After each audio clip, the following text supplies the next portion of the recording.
Hi, I'm Emily Keller, and this is my friend Rikki. She's the founder of Ikki, Small But Brave, which is a baby clothes line based here in Shanghai. Over the years, I saw that there was a niche for mums because I had a lot of friends who were having kids and they couldn't find good certified product here. And so I sort of put two and two together because I knew wool is really beneficial for babies.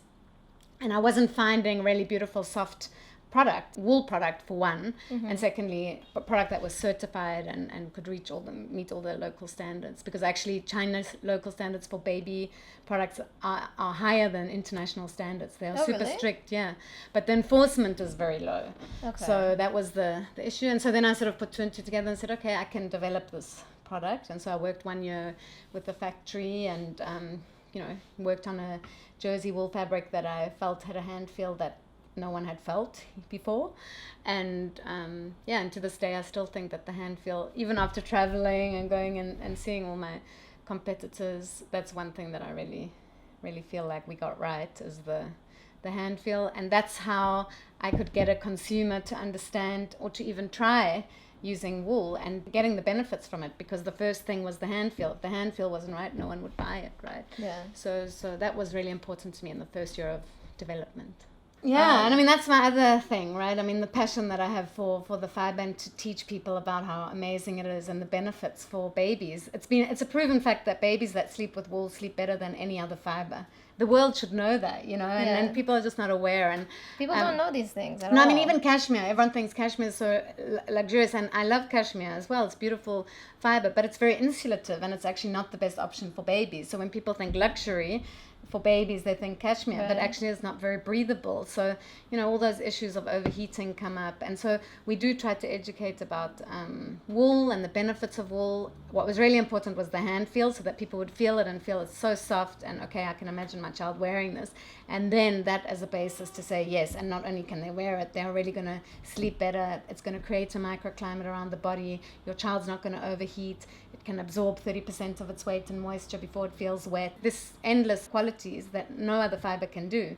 And that's just it naturally, that's with no finishing. So that's really amazing. And is this specifically merino wool that you all use, wools have those characteristics. Okay. So when people say wool is scratchy, unfortunately that just means that coarse wool has been put in an area that is not meant for coarse wool. So it doesn't actually mean that it's bad wool. It just means that it's too coarse for apparel.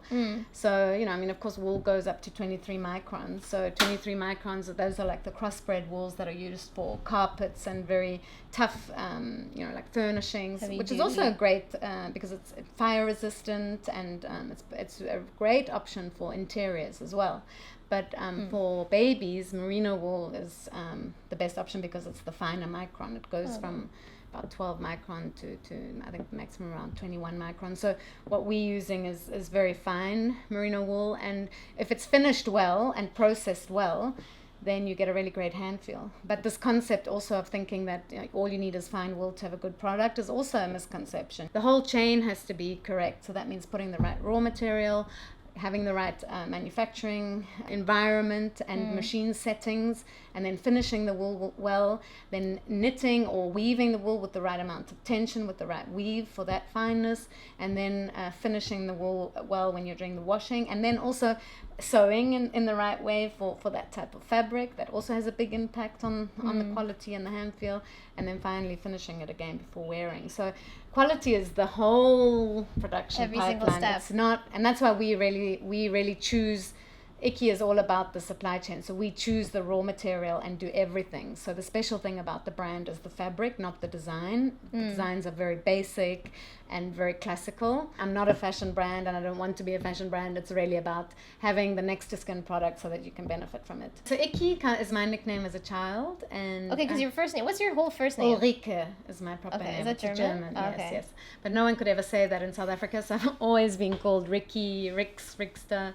No, and then when I went to university in Germany, some people started calling me Ulrike, and I didn't used to respond because I wasn't used to it. Yeah, that's funny. Yeah, but I do have some friends who do call me Ulrike, but most people call me Rikki. So Ikki is a nickname, and then the 4 dots are for soft, safe, sustainably focused super fiber, and then small but brave basically makes a reference to babies, when they come into the world, are small, and yet they overcome so much. They can't really do anything, and they somehow overcome and grow up. And so that's the reference to brave. And then it also refers to all of us, we all feel like we're just one little person and we can't make much difference and we'll never make an impact. But if you're brave, you can actually achieve a lot. And we have to believe that, otherwise you would just sit at home and do nothing. I know. You have So to. you have to believe that you can make a difference, and I believe that you can.